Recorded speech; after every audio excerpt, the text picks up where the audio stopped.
What's up, YouTube? Super Saiyan Swagger 15 here.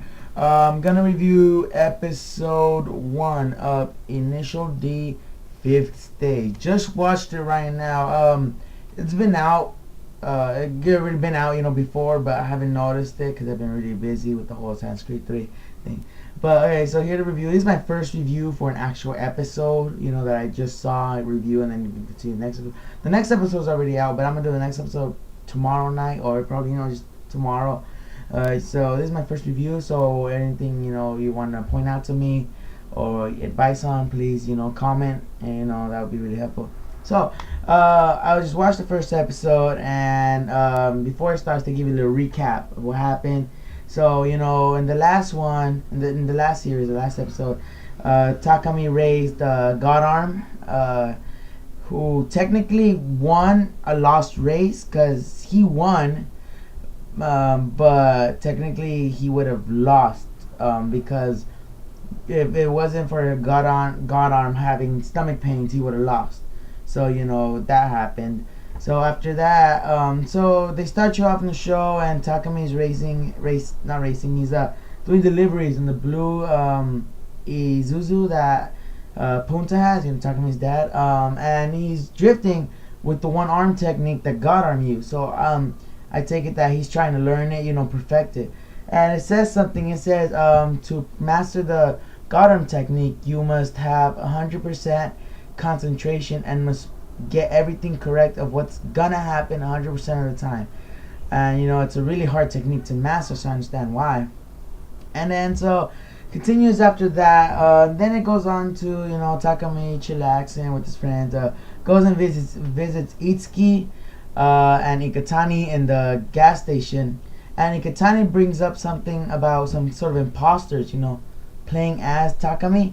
So he's wondering, he's like, what's going on? I guess don't pay much attention, So Takami just, whatever, just doesn't really pay much attention. And then they go and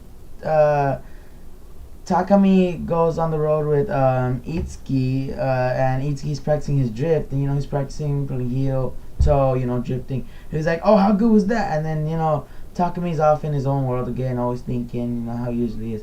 So he's thinking, and then Itsuki stops for a break in a mountain pass, and there's like a whole crowd, and then out of nowhere the whole crowd starts going, Project D is here, Project D is here. And then they're like, what's going on? So Takami goes and checks out. And what's going on is two dudes come out. One looks like Ryusuke, and the other one looks like Takami. Except that the one that looks like Takami is taller, fatter, and has freckles on his face. And then they're like, wait a second, what the fuck is going on here? So I understand why, because I would have the same reaction if someone's trying to imposter me. And so all these dudes are all these people that are there all over them. They're like, oh, it's the famous Project D. Oh, it's awesome. So then they're all over them, and then they're just saying like, what do you know what's going on? So they go find out, and then Itsuki tells Takami, aren't you gonna say something? And then he's like, no, I don't want to cause any troubles. But Itsuki, the way he is, I understand why he would stand up. And Itsuki says, guys are the imposters. I have the real Takami right here. And then they're like, oh yeah, prove it. And then he tells them, well, take out your wallet, show him your license. And then it turns out he forgot his license in his car. Big mistake, really big, because that makes Itsuki look like a dumbass, and Takami just stand there like, damn, I knew this was gonna happen. And so he's like, the imposter's like, Itsuki drives around in a Panda 8.6, black and white Panda, and then they're like, all you have is that freaking 8.5, and then they're like, this isn't my car, this isn't Takami's car, and this and that. So and they just leave. They're like, for tonight, you guys are the imposters. So I guess that battle was lost, but it also continues. So the next morning, Takami goes again with Itsuki and Ikatani in the gas station, and some girl comes out. And then this girl, she's like, hey, do you remember my friend? And then he's like, I want to talk to Takami, and then of Project D. And then the other guys just move out the way, and they're like, he's over there. So I point him out, and then the girl comes up to him and is like, do you remember my friend Tomoko or something like that? I can't remember exactly. they're like, I know what you did to her. You're such a jerk. And then the girl just takes a big hand and slaps the crap out of him. And then the dude's just like, slow mo. And then they're like, oh, what the hell was that for? I know you hurt my friend's feelings. Like, I don't know what you're talking about. And they're like, oh man, these imposters, they're really going at it. So, and they're actually trying to pick up girls, but just messing around with them just because they think they're famous. And the girl says, points that all out, like, just because you think you're famous, you think you can do this? And then Takami's just like, oh man, this is not gonna end well. Takami calls up the head of Project D, the other Takahashi brother. I can't remember his name right now. I don't know why. I hate when I do this. Okay, so calls him. He's like, hey man, there's some imposters. And I'm like, yeah, we've heard about it. Okay, your 86 is almost done, almost ready.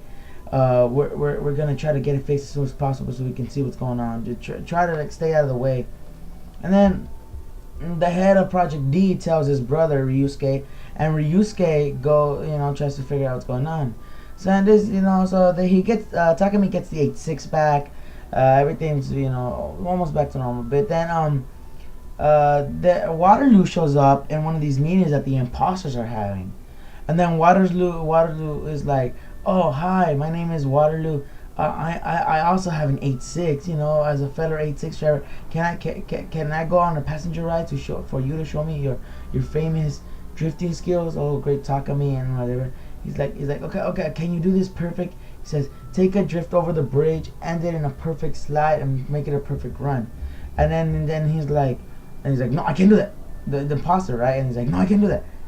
Come on, man, it's really awesome. You should do it. No, I can't. He's like, don't you understand? No man in the world could do that. And then Waterloo is like, and you start hearing the 86, the actual real 86 with Takami in it, and he's like, oh, throw him away. He's like, yeah, no real ordinary man can do that.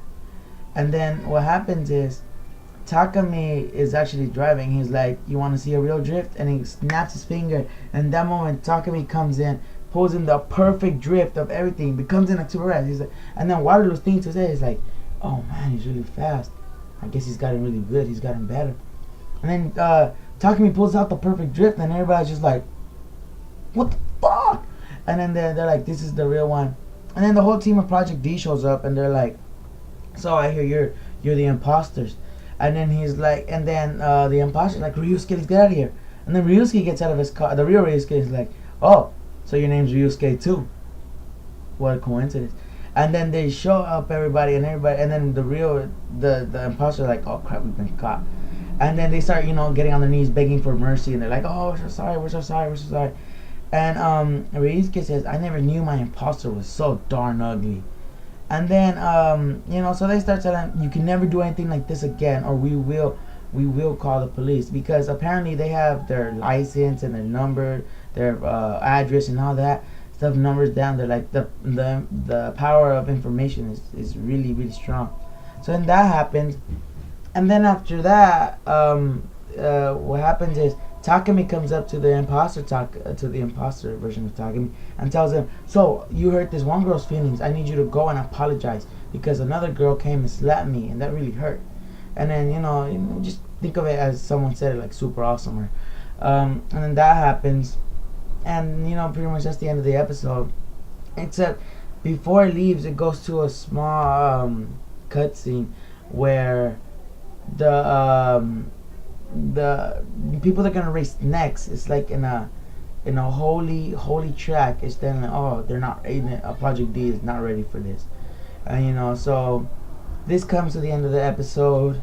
So I'm thinking that probably in the next episode they're gonna race another crew, coming up. But since it said a holy place, I'm thinking it has something to do with the original starting of drifting, because they're like, oh, it's a holy place. Something interesting might happen in the next episode. I really do hope that the 86 races, so we can see how much it improved, because it was in the body shop. So let's hope it's more better, more it has a lot of kinks and stuff, more better into it. So I really do hope that they race. Little side note here. The ending credits are actually pretty awesome. Like I don't pay much attention to the ending credits, but these ones I want to pay more attention to it, because they have an actual real 86, like real life 86, drifting around the band while singing. That's really awesome. I didn't, anything like that. They had actually like that. So I was like, oh shit, 86, that's sick as hell. It was fucking awesome.